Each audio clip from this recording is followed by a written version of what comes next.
Você falou do partido, aliás, eu iria começar a entrevista falando sobre o partido. O partido foi criado recentemente, como você falou, mas vem do movimento criado por você e uma outra pessoa, um outro fundador. O Kim Kataguiri, deputado. Que é deputado. Que, na época, a favor do impeachment da Dilma Rousseff. Sim, isso. Nós lideramos as manifestações que derrubaram o governo da Dilma em 2016, a famosa Dilma do PT. O movimento cresce, então. Sim. Naquele momento, você já estava planejando essa trajetória para chegar até aqui, hoje, em 2026, e estar aqui sentado como pré-candidato à presidência? Grande pergunta, hein? Isso é uma pergunta jornalística. Eu sempre imaginei que eu ia mudar o Brasil de alguma maneira. Mas eu não pensava em ser presidente da República para isso. Eu achava que sendo um ativista nas ruas eu ia poder pressionar as pessoas e pressionar as autoridades iam ceder para a pressão popular e ia fazer o certo. Até que um belo dia eu percebi que as pessoas que estavam na rua comigo cobrando os políticos corruptos começaram a se apaixonar pelos próprios políticos corruptos. Então quem estava comigo falando, olha... Dentro do movimento? Não só no movimento, nas ruas. Tá. A gente levou milhões de brasileiros para as ruas pelo Fora Dilma. O que aconteceu? Anos depois, essas mesmas pessoas que saíram comigo nas ruas falaram, eu era contra a corrupção, mas se a corrupção for do Flávio Bolsonaro, eu aceito.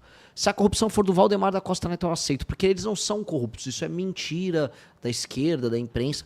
Não era mentira. Eles são corruptos, objetivamente corruptos. Assim como o petismo é eivado, é cravado de vários corruptos.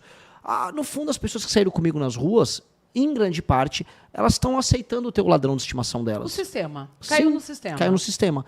E aí eu falei, olha, eu só vou poder enfrentar o sistema se eu entrar lá dentro. Então eu preciso de um partido e talvez eu tenha que ser candidato. E foi aí que a gente falou, ok, a gente vai armar essa missão impossível, né, de entrar no sistema, invadir o sistema e fazer o que precisa ser feito. E por isso nós montamos o partido, inclusive o nome do partido é Missão. Missão. Aí cria-se uma missão e a gente sabe que na política, nesse sistema, tem que ter articulação política. Tem. Amigo, políticos que fazem acordos e tudo mais. Qual a resposta que você tem a me dar sobre isso? Sendo que é um partido novo que ainda não tem essas articulações. Bom, quando montamos o partido político, a gente não precisou e nem pediu ajuda dessas pessoas poderosas. A gente foi inteligente e trabalhou muito. Com base nisso, a gente construiu o nosso próprio caminho que deu nossa própria independência. Hoje, para nós lançarmos nossos candidatos, agora a gente não precisa pedir apoio de ninguém. Eu sou pré-candidato a presidente, mas se você perguntar para as lideranças dos outros partidos, eu falo, não, tira esse cara daí. Eles não podem evitar, porque agora nós temos nosso próprio partido. Então, o sistema meio que vai ter que aceitar que a gente está no jogo. O sistema não queria aceitar, agora ele tem que aceitar. Aceitou. Se nós ganhamos a eleição, e com o discurso que nós temos, vai ser através de um grande movimento que vai convocar as pessoas a enfrentarem o crime organizado. Eu quero destruir o crime organizado no Brasil, enfrentar a corrupção no Brasil e tornar o Brasil um país de fato rico. Se a gente fizer essas três coisas, o Brasil se torna um país desenvolvido. Pois bem, eu vou ter um dever de confrontar e convencer o Congresso Nacional a fazer o que é certo. E aí nós vamos usar todos os meios que nós temos à disposição para fazer eles fazerem o certo. Ou o mais próximo possível do certo. Se nós fizermos essas medidas, que é colocar o Brasil em estado de defesa, para entrar nas favelas, tirar o crime organizado de lá, prender e em combate matar as lideranças do crime organizado, eu estou sendo muito direto, porque precisa ser dito isso. Se nós passarmos uma reforma que mexa nos privilégios que estão no setor público, para você poder diminuir imposto, para que os produtos fiquem mais baratos para as pessoas, e se no final a gente fizer uma grande reforma administrativa, diminuir o número de municípios, fazer uma administração racional do dinheiro público, vai sobrar tanto dinheiro que os juros abaixam, impostos abaixam, e o Brasil começa a crescer. Diminuir o número de municípios? Como assim? Sim. O Brasil tem mais de 5 mil municípios. Sim. Grande parte desses municípios, eles não se sustentam. Vou dar um exemplo. Tem um município que chama Grajaú, que fica no Maranhão. Esse município, ele é muito pequeno, muito pobre. Os índices de desenvolvimento humano, ou seja, a qualidade de vida ali, ela é similar à de um país da África subsaariana. Muito baixa. E quem paga a conta de lá é tudo governo federal. Não existe essa coisa chamada governo federal. Esse dinheiro, no fundo, vem, na verdade, de outras cidades que se pagam. Por exemplo, Campinas. Está em Campinas, o dinheiro sai de Campinas e vai para Grajaú, no Maranhão. O prefeito de Grajaú, no Maranhão, não se importa se a educação melhora, se o saneamento básico melhora, se nada melhora. Ele contratou, na verdade, um show da MC Melody por R$300 mil nessa cidade paupérrima. A cidade é muito pobre. Para ele, se ele contrata o show da MC Melody, isso tem um efeito político bom porque ele se reelege. E ele não precisa, na verdade, prestar conta para as pessoas se ele entregou um serviço bom. Esse município não deveria existir. Não que eu vou passar um trator no município, mas nós vamos juntar ele com outros municípios ao redor e vamos criar um município só. Vai custar muito menos. Distrito. Como se fosse um distrito. Voltar a ter distritos. Exatamente. Como sempre foi. Exato. E aí esse distrito muito maior, Em vez de a gente ter, por exemplo, 50 vereadores, vai ter 9 vereadores. Vai ter um prefeito, vai ter uma secretaria de educação, uma secretaria de saúde. E o uso desse dinheiro vai ter que ser racionalizado. Ou seja, olha, vai receber o dinheiro, ele tem que ser bem aplicado, senão o prefeito dessa cidade maior, esse distrito, perde os direitos políticos. O que a gente está propondo é, se o prefeito não é um bom prefeito, não adianta a gente achar que a população vai avaliar. Eu falo isso aqui olhando para a câmera. A população, na maior parte dos lugares, não sabe avaliar os políticos. A população, um político vai, oferece R$500 e compra o voto dela. É verdade. Precisa de educação. É verdade. A população não só não tem educação, como ela acha legal trocar voto por dinheiro. Na maior parte dos lugares mais pobres. Então, para melhorar a vida dessas pessoas, nós vamos instituir a seguinte regra. Se o prefeito não melhorou o saneamento básico, vamos dar um exemplo. O saneamento, tem cidade no Nordeste que não tem nada de saneamento básico. Se ele continuar nos 4 anos de mandato com nada de saneamento básico, ele não pode concorrer. Ele perdeu o direito político, porque ele não cumpriu a função. Ele está ganhando dinheiro lá com o prefeito para fazer o quê? A gente sabe o que ele está fazendo. Ele está roubando dinheiro. Só que esse dinheiro que ele está roubando não é da cidade. Esse dinheiro que está roubando se ele estava em Grajaú, no Maranhão, é de Campinas, é de São Paulo, é de Joinville, em Santa Catarina. Esse dinheiro é do povo. É do povo de outros lugares. E o povo está sendo roubado. Aí sabe quando o povo percebe que está caro isso aqui? Quando ele vai comprar um celular e o celular está uma fortuna. Quando ele vai comprar uma carne, a carne está fortuna. Então as pessoas acabam não percebendo, mas eu quero diminuir o número de municípios de quase 6 mil municípios que nós temos no Brasil para no máximo 2.800.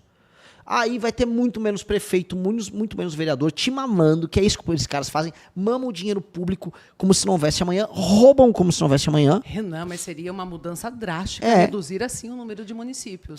Mas se não fizer, nós seremos administrados por mais de 3 mil ladrões que já estamos administrando hoje. São 3 mil prefeitos ladrões, que não ligam em melhorar a vida das pessoas. Não ligam. E mais, os municípios deles são sustentados com o dinheiro de outros municípios. É errado. Não tem aquele ditado velho, quem paga a banda escolhe a música? Ora, se a população das cidades que são mais produtivas estão pagando a conta, elas têm que decidir também como esse dinheiro é gasto. Só que quem decide como esse dinheiro é gasto é um prefeito corrupto de uma cidade do interior. E vai gastar como ele quer. Como ele quer. Com farra, com parente dentro do governo. Aí ele vai, e para se reeleger, ele vai fazer um festão, vai desviar dinheiro com empreiteira. São nessas cidades onde acontece muita corrupção. E onde os políticos mandam aquelas emendas do orçamento secreto, e essas emendas são desviadas. A gente tem que acabar com isso, se a gente quiser que o Brasil seja um país sério. Se não, assim, se fala, não, Renan, eu quero que o Brasil não seja sério, então não mexe nisso. E a gente continua jogando dinheiro nessa fornalha. É uma fornalha, está queimando dinheiro. E deixando um monte de vagabundo rico. Renan, o que você faria para melhorar realmente a economia? Eu vejo um Brasil muito assimétrico em regiões ricas, onde tem o agro, por exemplo, mas nessa mesma região também tem as pessoas muito pobres, no Nordeste outra realidade, Minas Gerais outra realidade, em São Paulo aqui temos outra realidade. É um Brasil muito diferente, que a gente não consegue... Quem é rico parece que cada vez fica mais rico e quem é pobre cada vez fica mais pobre. É verdade. Tem até uma música disso e é verdade, é uma pura verdade. É. O que você faria para a economia girar e quem é pobre ficar mais rico? Vamos lá, eu vou tentar ser bem rápido. O que eu vou fazer nós vamos cortar muitos gastos. O orçamento do Brasil hoje é 6,5 trilhões. Tá? Ou seja, o gasto do orçamento brasileiro num ano é 6,5 tri. É muito dinheiro. Eu preciso economizar um pedaço desse dinheiro. Por quê? Porque esse dinheiro é muito mal gasto. E gasto como? Renúncia fiscal. Tem um monte de empresa no Brasil que não paga imposto e não quer pagar imposto porque o governo deixa não pagar imposto. Zona Franca de Manaus é isso. A gente gasta 50 bilhões com Zona Franca de Manaus. De emenda parlamentar, a gente gasta 65 bilhões. Tá? Ou seja, tem 100 bilhões só de Zona Franca de Manaus e emenda parlamentar. A gente tem gastos, fraudes no BPC, fraudes no Bolsa Família, gastos excessivos com penduricalho e supersalário do judiciário, que é o judiciário mais caro do mundo. A gente tem... há uma indexação, e a gente precisa ser mexida, do valor do salário mínimo com o valor do BPC, o que é incorreto, porque quem está trabalhando e tem um aumento de produtividade não pode ser refletido em quem não está trabalhando. Então, corrigindo essas distorções, eu vou economizar 250 bilhões por ano.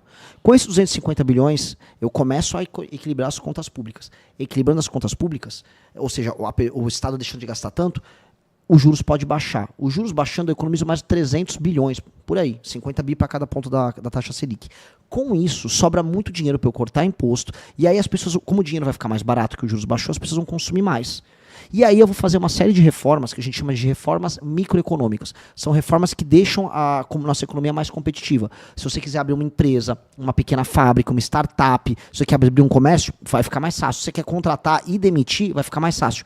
E aí a gente começa a competir novamente com Vietnã, com China e com outros países fazendo produtos e serviços de qualidade. Fazendo essas medidas todas, a gente começa a enriquecer. Aí você vai falar, desigualdade regional, Nordeste.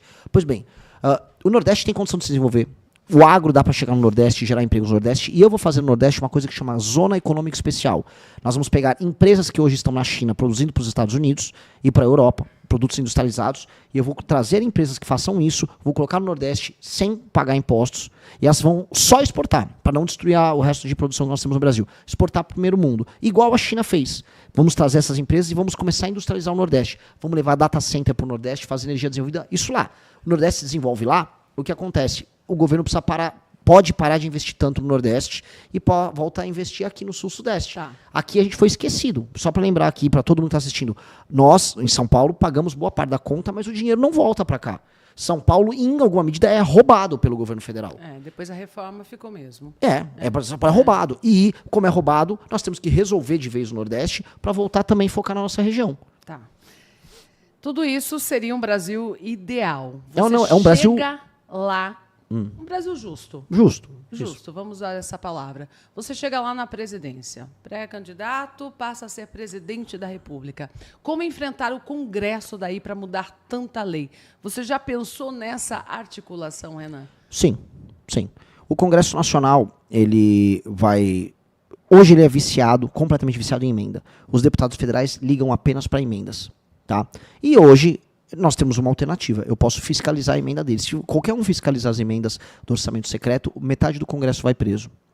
E o Congresso sabe disso. Então o Congresso está morrendo de medo. Inclusive do Lula, que está começando, ele próprio Lula, malandro que é, ele começou a fiscalizar. Eu vou acabar com esse orçamento secreto dessa maneira. E o STF também tem que acabar com esse orçamento secreto. Que aí os deputados perdem essa autonomia em ser só ladrão e voltam a ter que conversar para votar os projetos, como tem que ser numa democracia. O Congresso brasileiro é um Congresso rebelde que gosta de roubar. Então a gente vai ter que botar o Congresso num cabresto. Assim como a gente vai ter que colocar o STF de volta na caixa dele. Eu vou topar compor, então eu posso chamar pessoas de outros partidos para compor o nosso governo, mas não para roubar e não para lotear, e sim para tocar projeto. Por exemplo, olha, eu vou fazer um Ministério da Cidade ser o Ministério da Desfavelização. Vai mudar de nome, Ministério da Desfavelização. Esse ministério, se algum partido quiser tocar com a gente desfavelização, para tocar desfavelização, bem-vindo, não para roubar. Eu vou juntar o Ministério da Justiça com as áreas de segurança e nós vamos ter o Ministério da Guerra contra o Crime. Esse Ministério da Guerra contra o Crime, se algum partido quiser participar conosco, será bem-vindo. Então a gente vai compor, mas não compor na roubalheira. E, como recado para todos, eu não vou querer me reeleger. Eu quero ganhar a eleição para não me reeleger. Eu quero fazer essas medidas que eu falei para você, que mudam o Brasil, e vai mudar tanto o Brasil que eu nem preciso estar lá outro mandato. Mas o seu plano é para longa data. Para sempre. E aí eu vou torcer para eleger o Kim Kataguiri, por exemplo, meu deputado menino brilhante. Pessoas do seu partido isso, que mas têm a mesma mentalidade. Isso, eu não quero ficar preso ali dentro, nessa mentalidade de correr para se reeleger, porque aí todo mundo vira só populista. Eu quero ser um presidente que vai fazer todas as medidas que vão fazer o Brasil ficar muito sério e entrar para a história como um cara que mudou de vez o Brasil. Tá. E se essas medidas passarem, o Brasil vai ser um país sério, rico e poderoso.